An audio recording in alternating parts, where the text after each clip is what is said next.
hora de Brasília, mais ou menos 1h da tarde, Janaína aí acabando de entrar. Muito obrigada pela participação de todos. Então, fazendo jus à presença de todos, exatamente no horário marcado, vamos dar início ao nosso primeiro webinário da série de webinários que a Pensa está desenvolvendo ao longo desse mês de maio e junho, para apresentar nossas soluções em relação a diversas áreas de aplicações. E, no fim, nós teremos o momento de compartilhar experiências. E legal, Lucas, obrigada pelo feedback. Marcos, pode ajudar a Vanessa, por favor, porque ela não está escutando. Eu acabei de colocar aqui um pouco antes, que a Aira e a Vanessa não conseguiram conectar o áudio, portanto, elas não irão nos ouvir. Sim, já estou entrando em contato aqui, tá bom? Perfeito. Excelente, muito obrigada, meninos. De vez em quando eu vou aparecer aqui no chat para ver sobre as perguntas de vocês, porque conforme for apresentando, seria legal eu respondendo, né? E hoje vamos começar, então, com essas cadeirinhas reservadas para vocês. Já tomaram seus assentos? Duvido que vocês sentaram na frente. Me contem depois. Né, Marcos? Duvido que eles sentaram na frente. Mas eu reservei todas para vocês que chegaram primeiro. Sim. Vamos lá falar, então, sobre luz, ação. Assista agora de camarote a nova tecnologia para medir tamanho e concentração do novo coronavírus em 60 segundos. Veja que essa chamada, ela traz algumas informações que vocês certamente já conhecem, né? Primeiro, luz, câmera, ação. Quem não lembra? Olha que gostoso aí, né? Uma poltrona no cinema, para a gente assistir um filme. Então, neste filme, vocês têm os personagens, e hoje o nosso protagonista é o novo coronavírus, e em volta dele a gente vai trazer toda uma referência teórica, científica, e algumas abordagens futuristas, inclusive, mas que já estão sendo aplicadas na matemática para fazer alguns algoritmos de identificação da pandemia, em relação não só à infecção, quanto também em relação a forma como ele se distribui no mundo. Portanto, hoje, o nosso Luz, Câmera e Ação é focado para o coronavírus e outras partículas relacionadas. Vejam, por que o Charles Chaplin acabou de entrar na cena? Sabe por quê? Porque o nosso filme de hoje vai ser em preto e branco. É isso mesmo. Então, nessa modernidade de hoje em dia, ontem, com aquela passagem de satélites pelo nosso céu, e quanta coisa moderna acontecendo, a gente vai voltar, sim, para muitos anos lá atrás, para assistir um filme preto e branco. É assim que vocês conhecem essa tecnologia que a gente vai pincelar um pouquinho hoje, em idade à caracterização de estruturas muito pequenininhas. E aí, me conta, vocês acreditam que tudo isso começou em 1827 e um pouco antes também? Mas nessa data foi quando esse senhor, um britânico e botânico, Robert Brown, descobriu a composição molecular da matéria através da observação do movimento aleatório, randômico, de quê? Grãos de pólen em um líquido. Imaginem que a gente já tem, vou compartilhar com vocês alguns links depois também, a gente tem um artigo lançado dos 100 anos da teoria do Einstein. E para vocês terem uma ideia, as coisas estão começando aqui, com um grão de pólen. Então, tanto médico quanto botânico desenvolveu alguns experimentos, observações da natureza, e começando com ele em 1827, e percorrendo toda a ciência dos materiais, a física, e hoje a gente está aqui, olha, no nosso fio preto e branco, vendo esse preto, meio cinza, com as partículas brancas, com os pontos brancos. O que é isso? Mancha? Fungo no meu filme? O que será, hein? vamos entendendo que nessa narrativa dos 100 anos da teoria do movimento browniano, que vem lá desde o pólen até as grandes proteínas, assim como artigos de 2020, vem comigo para 2020. Olha aqui o que a gente tem, diversos artigos correlacionando exatamente esse movimento browniano, que começou lá em 1800, falando sobre uma possibilidade de estimar o risco de transmissão do novo coronavírus através de vários componentes, e um deles, movimento browniano? Isso mesmo. Então, me deem só um segundinho que eu vou aqui para liberar algumas pessoas para a sala, interrompendo rapidinho. Vamos lá, Helena, seja bem-vinda, Yasmine também, Cíntia, Pensabil aqui entrando mais uma pessoa, Djalma, sejam todos bem-vindos. Vocês podem também conversar entre si no chat. Se vocês quiserem, vou colocar no mudo, ok? E voltando. Então, quando a gente fala nesse salto absurdo de 1800 para 2020, a gente fala de uma teoria que recebeu uma grande evolução ao longo dos anos, com vários nomes pensando em cima dela, envolvendo toda a informação do movimento browniano. Calma, a gente ainda vai falar um pouco mais dele, mas vejam, esses artigos são todos de 2020, todos com informações recentes sobre dados do coronavírus, e eu quero chamar a atenção para vocês, venham comigo. Tá vendo esse do lado esquerdo embaixo? Sim, é sobre ele que mais fortemente a gente vê a abordagem de alguns highlights falando sobre a possibilidade desse método ser ajustado, que pode ser ajustado para entender melhor essa pandemia da Covid-19. Com base em vários artigos e relatos, hoje ainda é um assunto que a gente sente, sim, uma falta de informação em diversos aspectos. A gente percebe também que na ciência básica, relacionada a essas aplicações de cálculos matemáticos e estimativas desse potencial de transmissão do vírus, estamos aí falando do movimento browniano. E por que ele é tão importante para o dia de hoje que a gente está conversando, né? Como a gente consegue medir este movimento? Então, se ele é importante, se ele pode nos dar essas diretrizes para entender a pandemia, para onde as coisas estão indo, o potencial de infecção do próprio vírus, está aqui a Geise olhando para um sistema que consegue capturar este movimento browniano. Do lado direito, vocês conseguem observar? Se vocês estão vendo o meu mouse. Conseguem ver o meu mouse? Então, agora, na ponta do meu mouse, vamos seguir com as explicações. E lembrando que o que eu pedi para vocês verem foi exatamente essa configuração do lado esquerdo, que está iluminando nesse vídeo à esquerda. Eu tenho um sistema fluido, um líquido, no qual eu tenho partículas muito pequenas em dispersão. Então, começou lá com o Robert Brown, com grãos de pólen. E hoje a gente fala de proteínas, a gente fala de nanopartículas, de vesículas extracelulares, a gente fala de vírus. Todos esses sistemas abaixo de 1 micrômetro, eles mostram este perfil que é aleatório de deslocamento em um dado meio. Ok, bem científico, né?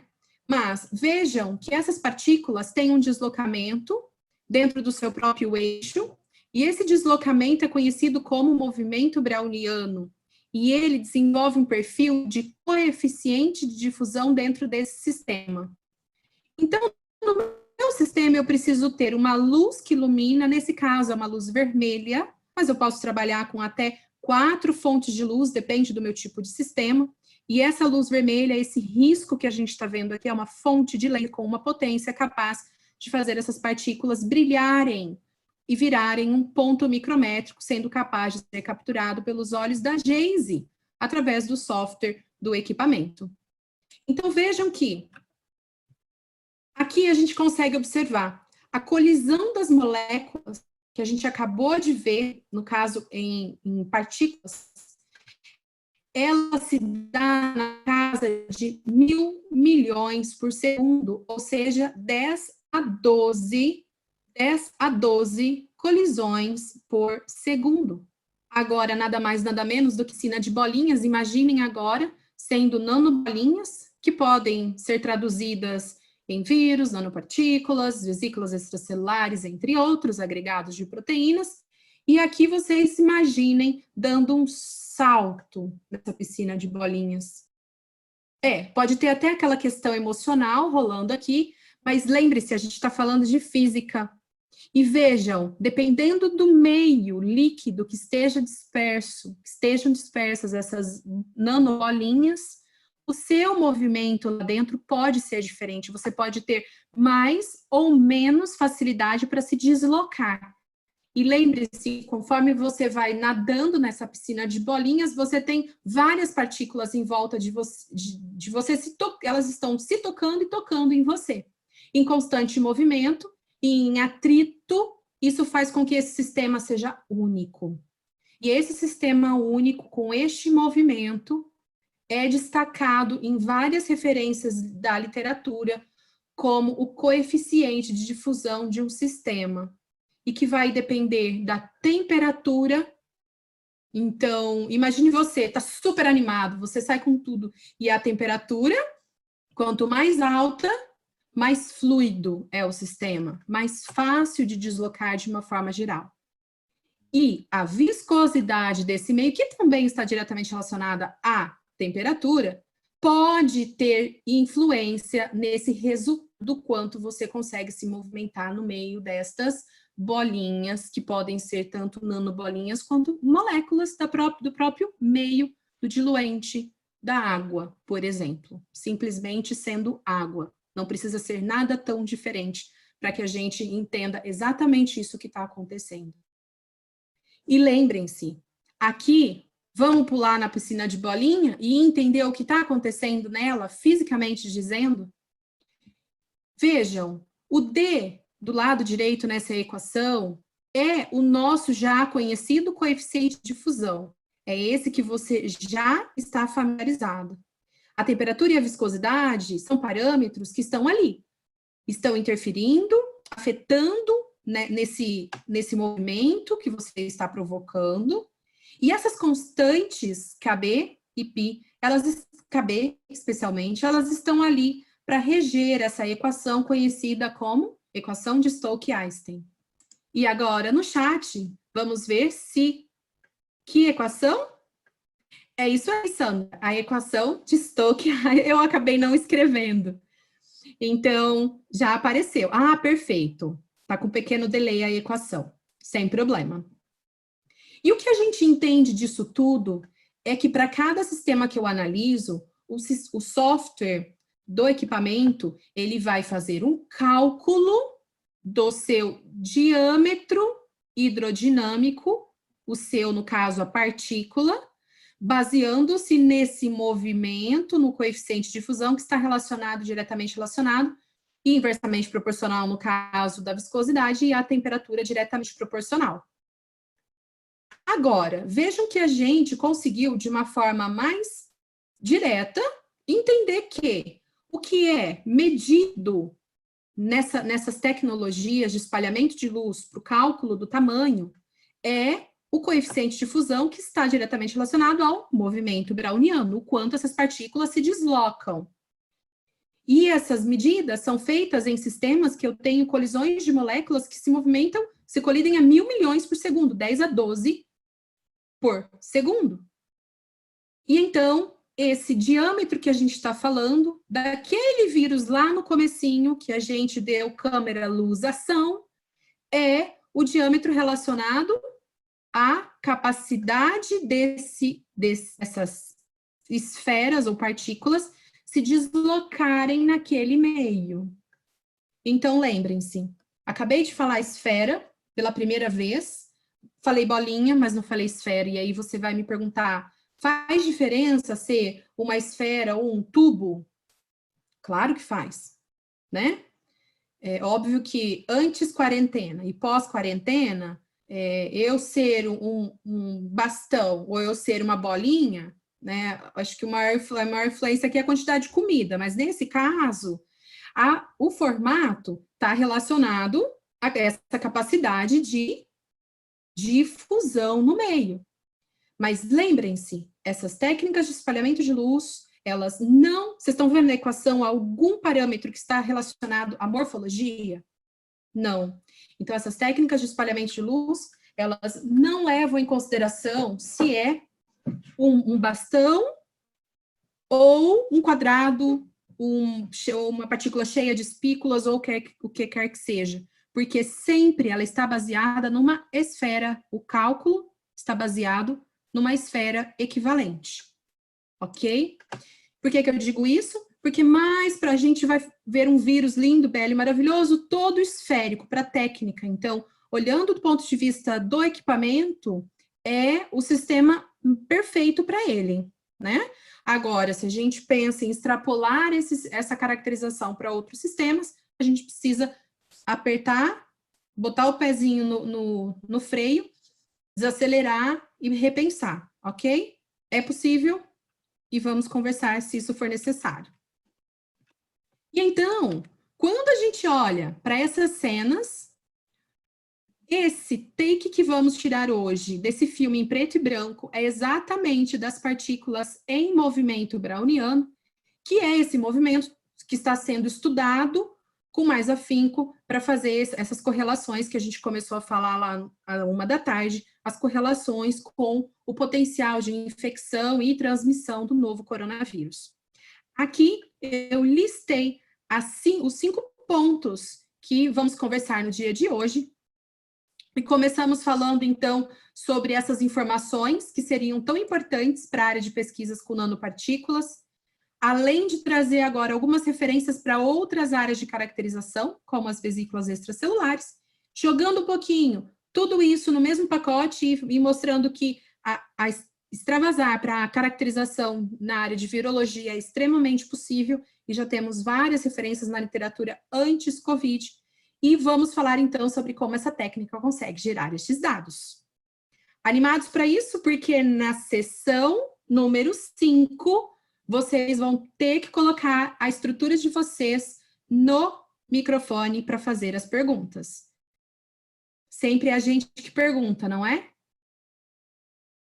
Vocês nunca tiveram a curiosidade de saber o que o seu material gostaria de perguntar para esses equipamentos antes de ser analisado?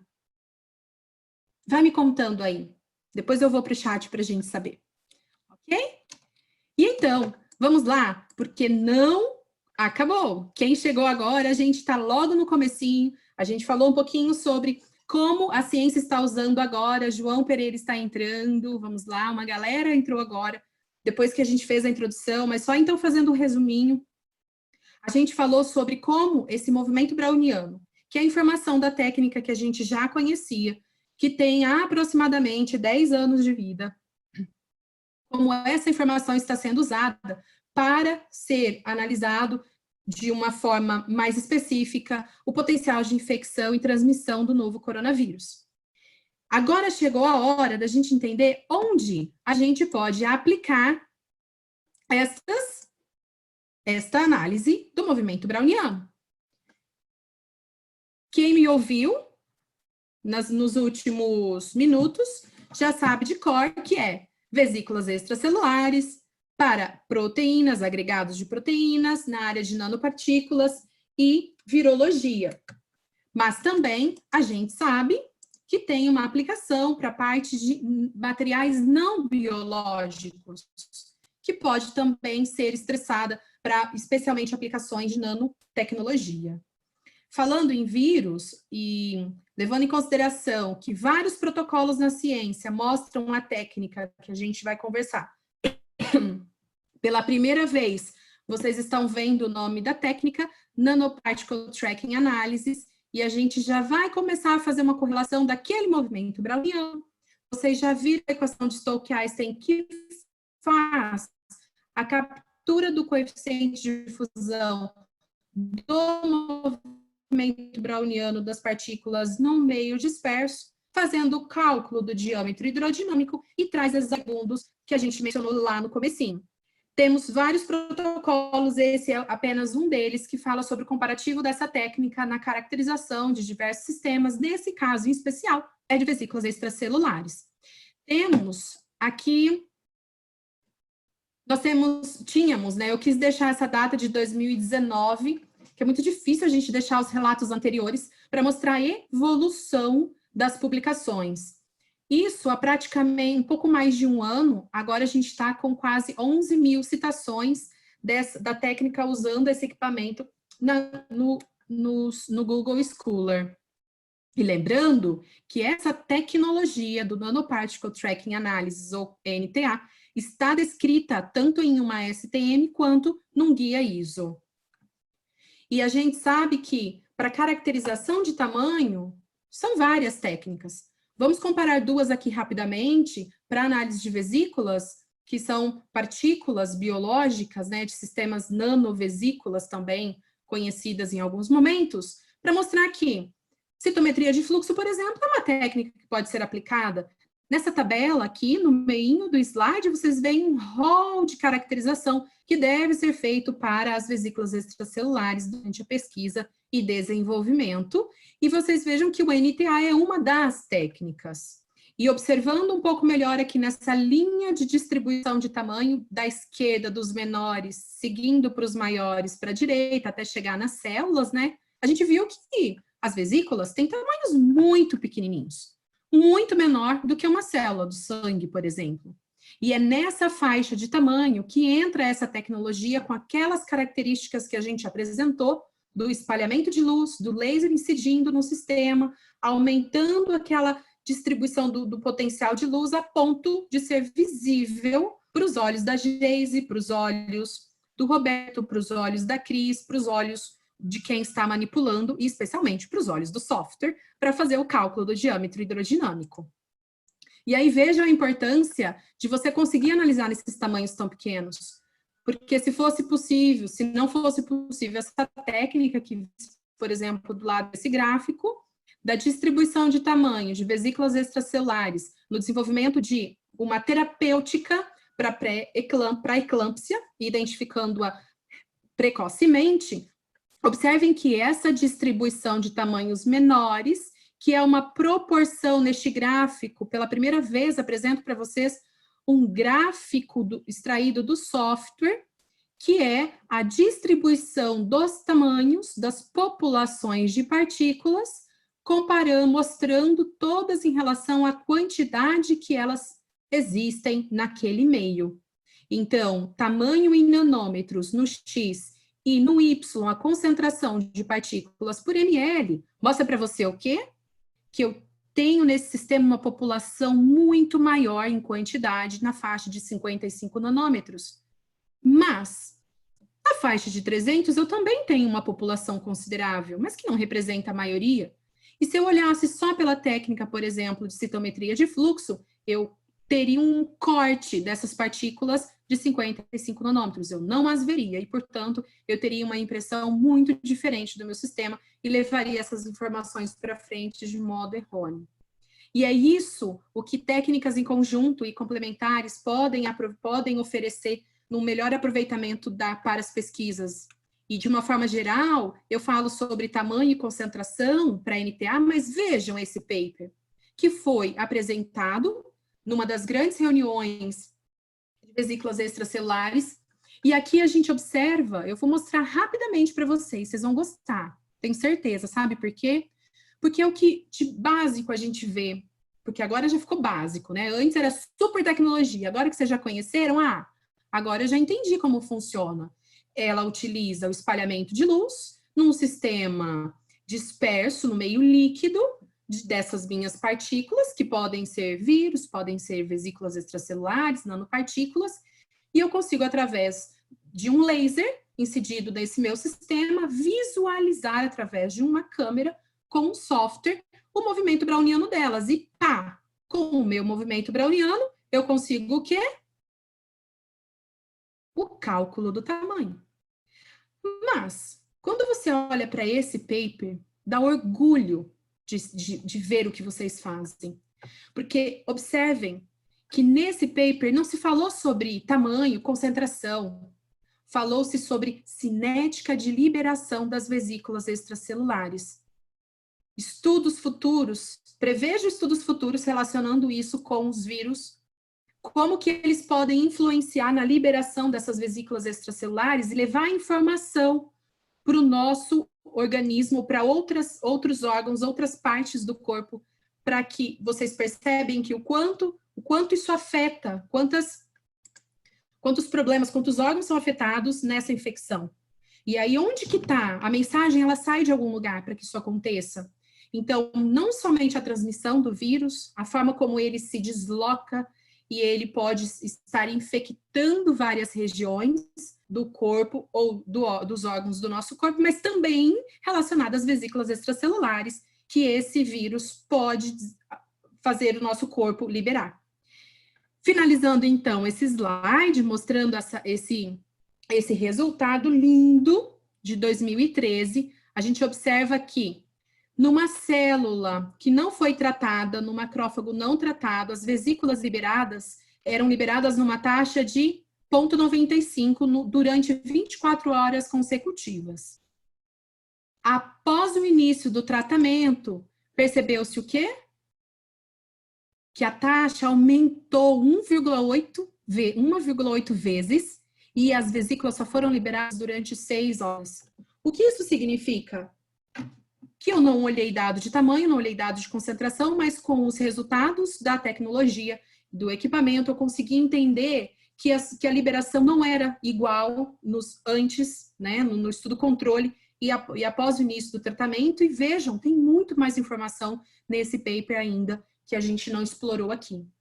E assim a gente poderia continuar falando de diversas aplicações, mas vamos dar um break? É isso mesmo, respirem fundo. O que vocês acharam até aqui? Eu estou indo para o chat. Vamos lá. A última pessoa que falou foi a Sandra. Vocês estão conseguindo acompanhar? Querem pegar o copinho de água de vocês que está aí do lado? Toma um golinho. Perfeito, Nayara. E por que eu quero fazer esse break bem agora? A gente está praticamente na metade da nossa apresentação e vocês sentados na poltrona de vocês, lembra-se, eu também estou na minha. Naquele lugar que eu reservei, brincadeirinha, né? Vocês estão sentados no fundo. Eu já falei, eu tenho certeza que vocês foram sentar no fundo da sala, mas não tem problema. Tudo certo, Vanessa. Por que esse break é importante? Porque a gente está falando dessa distribuição de tamanho, desse movimento browniano, como que a tecnologia pode estar diretamente relacionada aos estudos do novo coronavírus, não só diretamente a análise do tamanho e da quantificação, que são, sem sombra de dúvidas, duas informações extremamente relevantes para a pesquisa e desenvolvimento de novas terapias, de vacina. No entanto, o que é mais lindo da tecnologia é o potencial da técnica de te mostrar quais são as populações distintas que você tem naquela formulação, naquele sistema. Vejam, aqui é um gráfico típico. Normalmente quem trabalha com caracterização biofísica e faz análise de tamanho, ou quem veio da área de granulometria, de partículas muito grandes, e estende, né, sua pesquisa indo para novos desenvolvimentos na parte de nanotecnologia, olha para esse gráfico e fala, não tá legal, tá muito polidisperso, porque normalmente o sonho, o desejo é de uma curva que seja monomodal, uma curva monodispersa, sistema monodisperso, mas é aí que está o grande ponto da tecnologia de NTA. Com aquela resolução que vocês viram, com aquele vídeo em preto e branco que o Charles Chaplin mostrou para a gente logo no começo, daquelas nanoestruturas se movimentando em um movimento aleatório, randômico, que é o movimento browniano. Vejam, é isso que é importante. A distribuição de tamanho no eixo X em nanômetros pela distribuição no eixo Y da concentração de partículas por ml. estas duas características juntas, capturando aquele movimento browniano de todas as partículas daquele vídeo, daquele filme, ao mesmo tempo, entendendo o resultado do diâmetro hidrodinâmico que está relatado aqui, o que eu consigo a partir deste gráfico é entender quantos por cento ou quantas partículas por ml eu tenho em determinadas faixas de tamanho. Nesse caso, basta você colocar o botão direito, colocar as linhas na faixa que você quiser. É como se você estivesse fazendo um sorte do seu sistema sem separar nada. As partículas foram injetadas lá no sistema, você não separou nada. Mas você faz um sorting, por exemplo, você consegue entender quantas partículas ou quantos por cento estruturas na faixa de 50 a 100 nanômetros representam no todo do seu sistema caracterizado. E aí, a gente vai olhar um pouquinho mais para frente, por que isso, por exemplo, na purificação de vacinas pode ser tão importante. Mas isso, se você abrir um pouquinho mais a janela dos seus horizontes de pesquisa, pode ser que isso realmente seja uma das grandes respostas que você estava buscando. Vejam aqui, numa distribuição, Home Pictures, Jay-Z. Do lado esquerdo, vocês estão vendo, através de um desenvolvimento feito por alguns pesquisadores em 2012, da purificação, mostrando a purificação de vírus sendo avaliada através da técnica de NTA. Esse é o filme que a gente começou a mostrar, é o movimento, as partículas estão em movimento browniano, e esse é o movimento que a gente tanto espera para caracterizar o quê? O diâmetro hidrodinâmico. Mas vejam que nesta amostragem eu conheço quantas partículas eu tenho nesta visualização. E através da contagem pela técnica do equipamento, eu consigo entender quantas partículas eu tenho por ml. Por isso que eu consigo mostrar os dados de distribuição de tamanho por concentração de partículas por ml. Ok, fechando esse parênteses, vamos voltar então para esse estudo de avaliação da técnica de NTA para a determinação da contagem total de vírus de uma formulação. Nesse caso, está bem purificado e assim a gente consegue analisar as partículas que temos presentes aqui nesse sistema e olha como que mostra o gráfico. Um pico ali por volta de 200, 196 nanômetros. Esse é o vírus da influenza, antes da purificação, mostrando concentração de 6,10 a oitava partículas por ml. Vejam agora o comparativo pós-purificação. Vocês têm alguma ideia de como esse vídeo vai mostrar? De como ele será?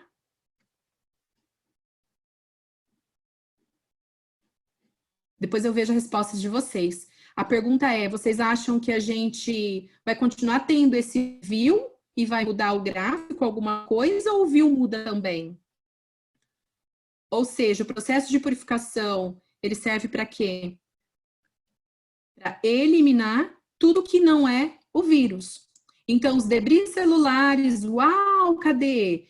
Os restos de partículas ou agregados não estão mais aparecendo, ou seja, o processo de purificação lindo, belo e maravilhoso, inclusive com uma taxa de recuperação de praticamente 97%. E vejam, a tecnologia agora detectou um pico em 123, que pela literatura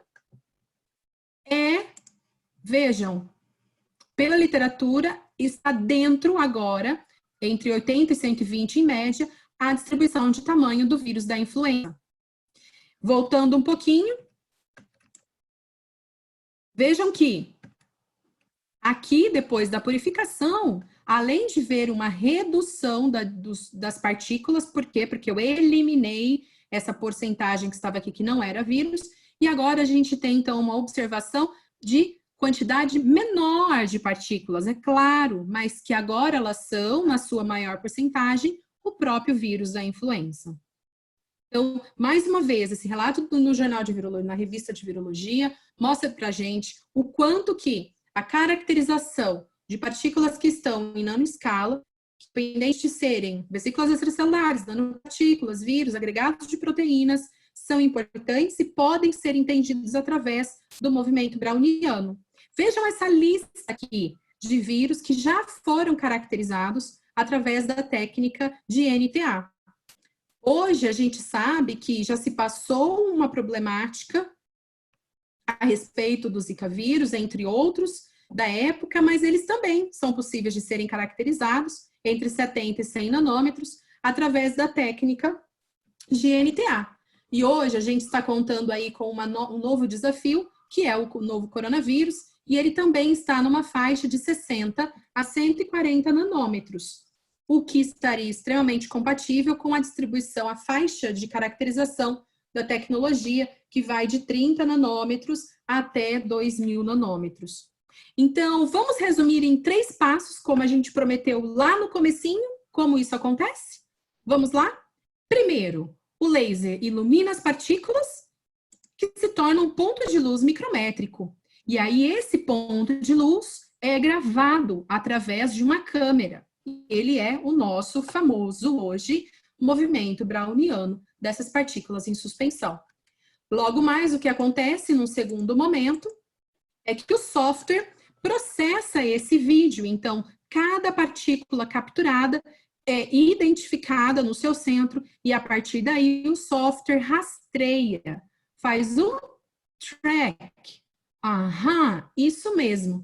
Daqui vem o nome da técnica, Nanoparticle Tracking Analysis. Faz o rastreamento desta nanoestrutura. Então, esse deslocamento aleatório, randômico que está acontecendo é o seu famoso movimento browniano. E esse deslocamento no meio dado de dispersão é o seu coeficiente de difusão medido pela técnica. Portanto, todas as partículas são rastreadas e acompanhadas uma a uma e todas ao mesmo tempo. Em um terceiro momento, então, é feito através do software o cálculo, a partir do momento que você já gravou o vídeo, o software rastreou e agora ele vai processar. Então, é feito o cálculo do diâmetro hidrodinâmico através daquela equação de Stokes-Einstein que a gente já apresentou e, portanto, é elaborado um gráfico instantâneo da distribuição de tamanho em correlação aos valores da concentração do sistema em partículas por ml. Vejam que, em 3 etapas, conseguimos mostrar como funciona a caracterização de partículas nanométricas envolvendo os 3 sistemas que a gente falou especialmente, nanopartículas, vesículas extracelulares e vírus vírus VLPs também. E, claro, não deixando de lado os agregados de proteína. Vejam que as últimas cenas desse filme estão ligadas, é claro, ao relatório. Então, não vamos deixar de mostrar que é possível elaborar, gerar um relatório em PDF e relatórios que extraem todas as informações do lado esquerdo. Vejam, nesses points aqui vocês estão vendo que a gente tem um relatório em PDF, mas a gente tem vários outros relatórios que estão relacionados a tabelas que mostram a distribuição de tamanho e cada deslocamento X e Y que vocês viram ali daquele movimento browniano. O equipamento captura e mostra através da técnica de NTA qual é o coeficiente de difusão para que seja calculado o diâmetro hidrodinâmico. E é claro que, por ser um filme, a gente está falando de luz, câmera, ação, é claro que a gente tem a forma, né, visual de tanto arquivos em ponto AVI, quanto arquivos curtos, de 10 segundos, de vídeo mostrando esse movimento browniano, que não tem nem 2 MB, que você pode mandar aí por WhatsApp, por e-mail facilmente. E aí, você já sabe, mas não custa lembrar. A Geise está aqui, eu praticamente não me apresentei no começo, porque eu já me senti em casa, né? Tantas pessoas aqui, eu peço até perdão para quem não me conhecia antes, mas não custa lembrar que eu trabalho na PensaBio, né? Faço parte desse grupo da PensaLab e hoje a gente trabalha com diversas soluções. A gente começou hoje apresentando o nosso primeiro webinário da nossa série, a tecnologia da fabricante Malvern Panalytical, mas a gente tem várias outras parceiras que trazem na área de Life Science soluções para a área de biologia molecular, celular, genômica e nanobiotecnologia, e todas a serviço da vida. E então, estamos localizados em São Paulo. Se não fosse o momento de hoje, como a gente começou a conversar, poderíamos estar falando deste laboratório de aplicações, o nosso centro de excelência, e lá ao fundo fica o equipamento no site, para a gente fazer caracterizações de demonstração. E aqui vem o meu chamado, para a gente fazer análises de nanotracking, né, do NTA, lá no nosso laboratório, aí onde mesmo você está. Depois que tudo isso passar, mas a gente consegue sim fazer análises de demonstração virtual. E agora a gente vai para a sessão final. Você ainda está aí?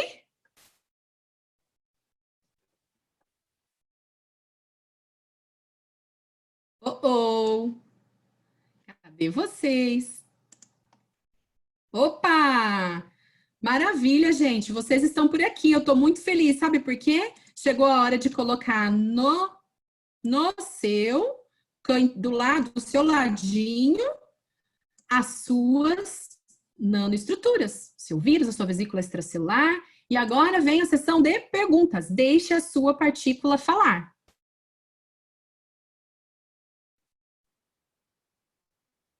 Aqui, Lucas. E aí, pessoal? Algum questionamento mais intrínseco às suas partículas ou vai vir de vocês mesmo?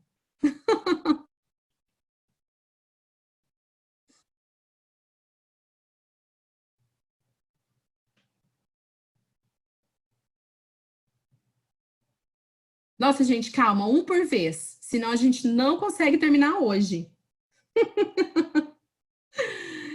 Estamos todos bem. Se vocês quiserem mandar um e-mail, então aqui está. Eu sei que a partícula de vocês ela é um pouco tímida, né? Por ela não ser vista a olho nu, muitos acreditam que elas não existem, mas muitas delas estão aí, especialmente o novo coronavírus. E a gente está aqui numa sessão de webinários, a gente vai compartilhar por e-mail para vocês. Abrir a voz para perguntar. Bom, se vocês não querem digitar, então que tal falar? Hã? Nayara, não sou da área de nanopartícula, mas gostaria de saber. Claro, Nayara. Sim. Qual amostra ser colocada no equipamento? Ótima pergunta. Na verdade, essa é uma das primeiras perguntas, porque sempre a gente acha que o nosso sistema pode ser caracterizado inicialmente, né, quando a gente ainda não entende das coisas, que pode ser caracterizado em qualquer técnica, né? Mas não é bem assim. Inclusive, a gente tem vários lugares que está instalado um equipamento que ambos são de espalhamento de luz, mas em um sistema você consegue fazer uma coisa e no outro sistema pode ser que você não consiga. E aí a resposta é, basicamente, qualquer sistema que esteja na faixa de 10 nanômetros até 2.000 nanômetros, salvo exceções, e certamente, se você tiver algum exemplo, eu posso falar se sim ou não, mas de regra geral, de 10 nanômetros até no máximo 2.000 nanômetros, você consegue caracterizar no sistema. Primeira coisa que eu sempre faço, tem amostra nessa faixa de tamanho? Tem, então me dá que eu vou colocar no equipamento e a gente olha.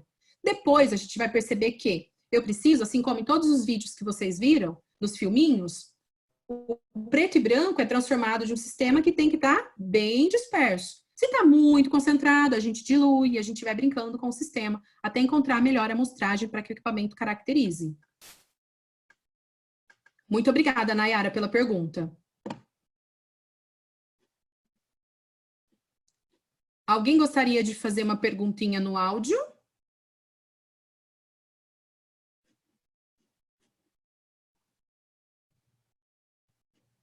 Perfeito, não tem problema.